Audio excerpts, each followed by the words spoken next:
Iniimbestigahan na ang mga sangkot sa nangyaring komosyon kaninang umaga sa Cotabato City. Kumuha tayo ng update kay Efren Mamak ng GMA Regional TV. Efren.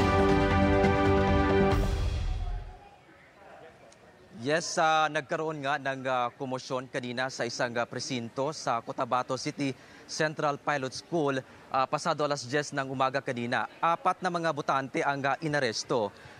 Nagkairingan at nagsuntukan umano ang 4 na mga lalaki dahil sa bintang na posibleng dadaya sa eleksyon o botohan. Hindi pa matukoy mula sa 4 na lalaki kung sino ang unang nanuntok.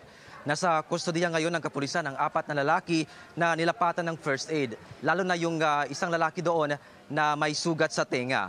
May mga paralegal team din ang dumating.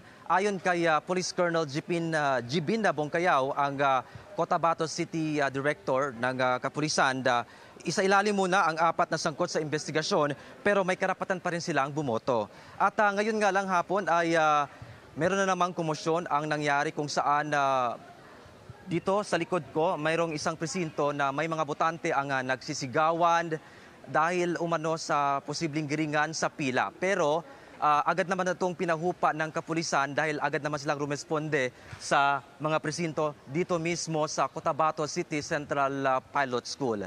Mula rito sa Cotabato City, ako si Efren Mamak ng GMA Integrated News. Dapat totoo para sa eleksyon 2025. Efren, pakilinaw naman, ano yung sinasabing maaring naging sanhi nitong komosyon dyan, yung girian ng 4 na lalaki? Politika ba o dahil lang sa init ng ulo, dahil mahaba ang pila? Ano ba yung mga factors dyan? Yes, isa sa mga tinutukan natin kung bakit nagkaroon ng giringan, base sa napag-alaman natin, ito ay dahil sa haba ng pila. Dahil hanggang ngayon ay hindi pa nakausad ang pila dito sa isang presinto. Inaalam pa natin kung may kaugnayan ito sa politika. Okay, maraming salamat. Efren Mamak ng GMA Regional TV.